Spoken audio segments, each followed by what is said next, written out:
So ito na nga yung ating kasagutan sa maraming katanungan kung bakit nga daw madalas nag-aaway ang ating mga alaga na Oscar fish. At minsan hindi naman sila talaga totally nag-aaway, naghahalikan lang sila. Hindi, joke lang. So yan nga, part siguro talaga yan ng kanilang nature. Dahil number one is itong mga Oscar fish ay talagang territorial sila. Meaning to say, pag umabot dun sa part nung tank na sakop nung kanilang territory is yun nga, binubuli na nila. Number 2 is yung size nung tank. Siyempre, kung maliit-liit yung tank mo, talagang expect mong madalas silang magbulihan o magbanggaan. Katulad nga nitong ating tank is 100 gallons na, hindi pa rin enough para sa mga alaga na yan.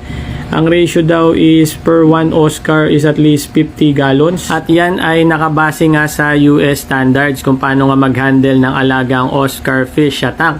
Pero syempre dahil